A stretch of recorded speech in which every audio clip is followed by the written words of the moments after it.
Hello বন্ধুরা, welcome back to my channel. কেমন আছো তোমরা? আশা করছি ভালো আছো। তো তোমাদের ভালোবাসায় আমরাও ভালো আছি। তো দেখো, সকাল সকাল ভিডিওটা শুরু করেছি। আজকে হলো শুক্রবার। এটা হচ্ছে শুক্রবারের ভিডিও। তো সারাদিন কি কি কাজ করছি সবগুলো তোমাদের সঙ্গে শেয়ার করব। আর ওর মেয়ের ঠাকুমা মেলা থেকে মেয়ের জন্য কী আনলো সবটাই তোমাদের সঙ্গে শেয়ার করব। তো ভিডিওটি সম্পূর্ণ দেখতে থাকো, আশা করছি তোমাদের অনেক ভালো লাগবে। আর যারা নতুন আছো অবশ্যই চ্যানেলটি সাবস্ক্রাইব করে দিও। ভালো লেগে থাকলে একটা কমেন্ট করো। তো এটা হচ্ছে তখন প্রায় 6টা 6:30টার মতনকার ভিডিও। তো দেখো, ঘুম থেকে উঠে নিয়ে আগে আমি ঠাকুর পুজোটা দিয়ে নিয়েছি, কারণ এটা তো আজকে শুক্রবার, যেহেতু শনিবার থেকে পড়বে হচ্ছে শ্রাবণ মাস, তো বাবার মাস। তো বাবাকে প্রতিদিন দুধ জল দিতে হবে আর কি, বেলপাতা অর্পণ করতে হবে। তার জন্য আমি এক প্লাস্টিক বেলপাতা এনে রেখেছি আগের দিনই। আর দেখো, ঘুম থেকে উঠে আমি রান্নাঘরে চলে এসেছি, কারণ মেয়ের টিফিনে আজকে পাউরুটি নিয়ে যাবে, বাটার দিয়ে একটু হালকা ভেজে দিব। আর এদিকে দেখো, খাওয়ার জন্য ডিম অমলেট করছি, মেয়েও খাবে আমিও একটু খাবো। রাতের কিছুটা খিচুড়ি ছিল, সেটাই মেয়েকে দিব আর আমিও খাবো। খেয়ে ডিম ভাজা দিয়ে খিচুড়িটা খেয়ে নেব। আর দেখো, কালকে ওর ঠাকুমা আমার জন্য অনেকগুলো কাচের চুড়ি নিয়ে এসেছিলো, সেগুলি আমাকে দেখাচ্ছিল। স্কুলের জন্য রেডি হয়ে গেছে আর প্রচণ্ড বৃষ্টি হচ্ছিল।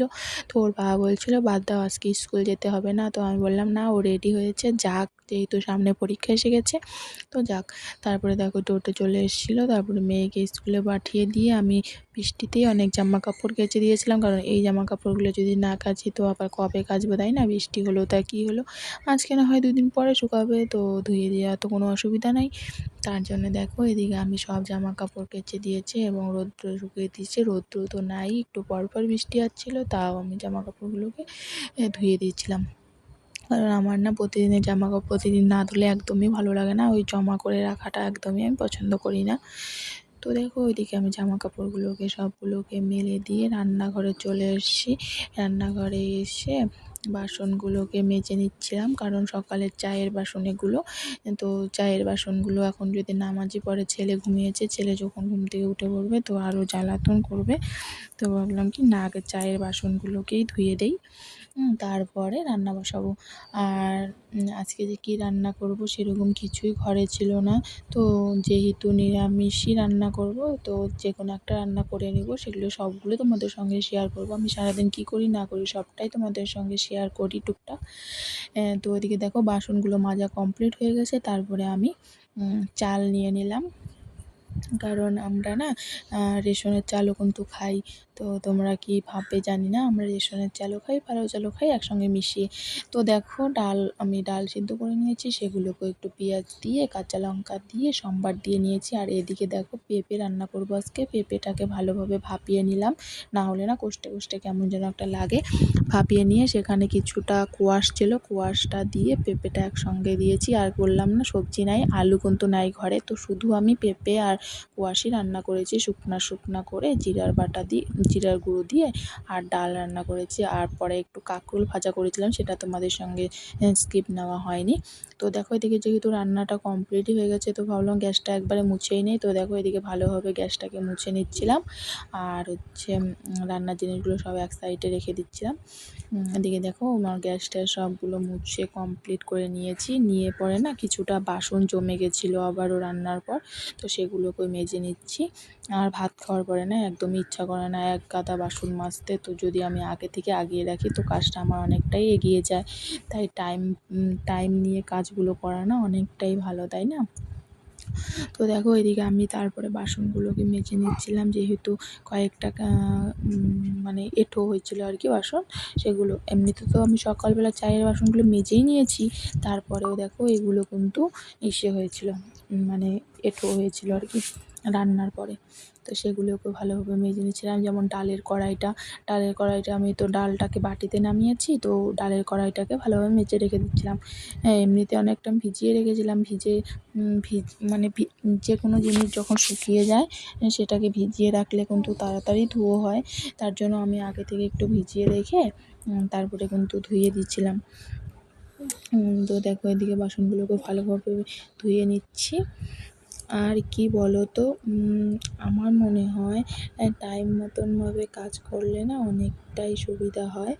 আর সকালে ঘুম থেকে উঠে তাড়াহুড়ো করে যদি কাজটা এগিয়ে নেওয়া যায় তো 11টা-12টার মধ্যে কাজ কমপ্লিট হয়ে যায় সারাদিনে, সেরকম আর কাজকর্ম কিন্তু থাকে না পরে, শুধু খাওয়া দাওয়া এঁঠো বাসন মাজা এটুকুই থাকে, আর বেশি কিন্তু কাজ থাকে না।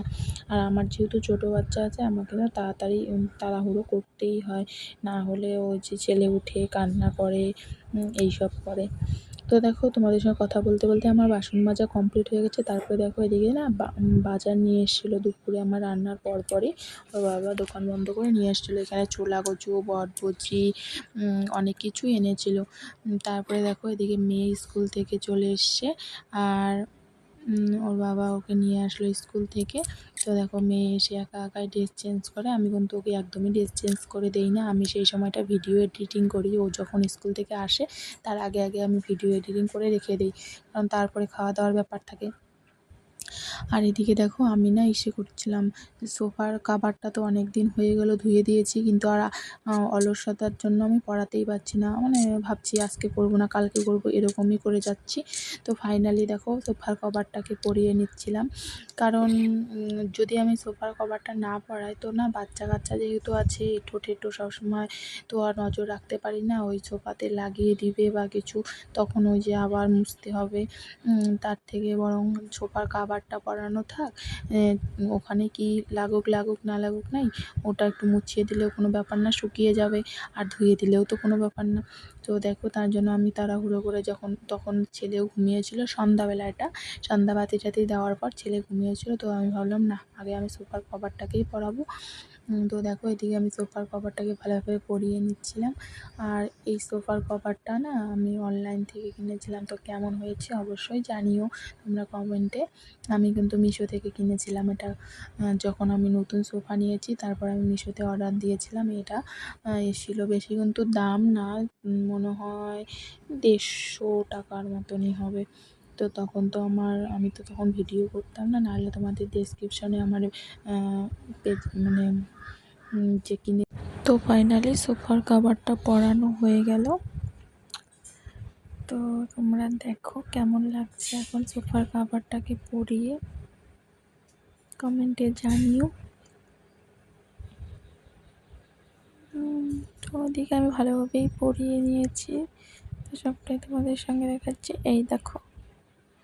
তারপরে এদিকে দেখো ঠাকুমা মেয়ের জন্য অনেকগুলো মাটির খেলনা নিয়ে আসে মেলার থেকে, সেগুলোই তোমাদের সঙ্গে শেয়ার করছিলাম। দেখো সুন্দর ছেলে মেয়ে বাচ্চা পুতুল আর কি এগুলো, আর আমার জন্য নিয়ে এসেছিলো চুড়ি, ছেলের জন্য নিয়ে এসেছিলো ঢোল।